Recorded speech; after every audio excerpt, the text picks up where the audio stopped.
Estamos no segundo dia da Semana de Sensibilização para a Mediação, que está ocorrendo simultaneamente no Brasil, em Portugal, no Reino Unido e na República da Irlanda. Durante toda esta semana, mais precisamente até o dia 14 de outubro, vários profissionais e instituições ligados à mediação nestas 4 regiões estão empreendendo esforços conjuntos para a divulgação das características, princípios, etapas e benefícios do emprego da mediação como meio consensual de solução de conflitos. Conflitos estes que, bem sabemos, muitas vezes provocam profundos desgastes no relacionamento das partes nele envolvidas,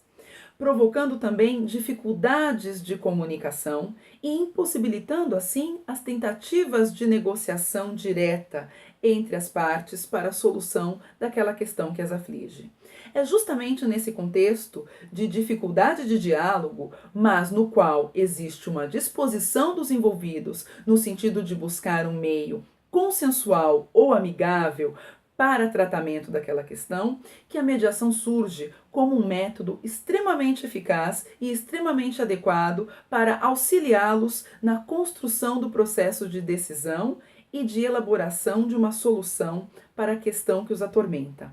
Isso porque, ao empregar a mediação, as partes contarão com o auxílio, com a colaboração de um terceiro, o mediador, pessoa isenta, multiparcial, uma vez que atuará em benefício de todos os envolvidos, devidamente capacitado e que atuará tecnicamente a fim de restabelecer a comunicação entre as partes, tornando-as protagonistas do processo de solução do conflito que as aflige. Assim, as partes, através do diálogo, conseguirão trabalhar de modo produtivo, elaborar propostas criativas e juntas decidir sobre o melhor caminho e o melhor acordo para solucionar de maneira eficaz o problema que as aflige. Diferentemente do judiciário, no qual a decisão é imposta por um terceiro, na mediação, todo o processo conta com a participação e colaboração das partes, sempre guiadas por sua autonomia da vontade e sempre com a possibilidade de desistir do processo de mediação, se assim entenderem melhor, se assim entenderem ser mais viável para si.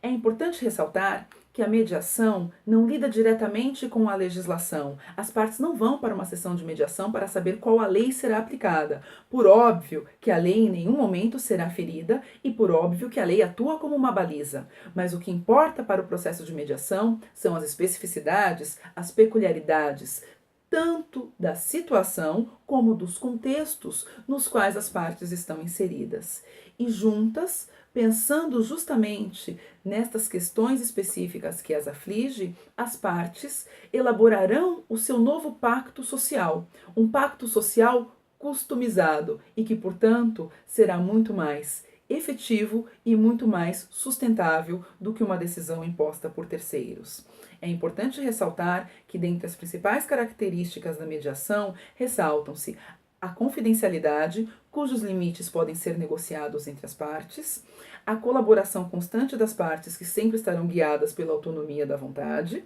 o princípio da decisão informada, ou seja, as partes deverão tomar decisões baseadas em informações necessárias, e daí vem a relevância da atuação do advogado ao lado das partes que participam de um processo de mediação, para que possam realmente informar os seus clientes sobre todas as alternativas possíveis e sobre os limites legais relacionados àquele tema. E também temos a questão da celeridade. É um processo muito mais célere, mais informal e mais eficiente e adequado para tratamento de soluções, para tratamento de conflitos, na verdade,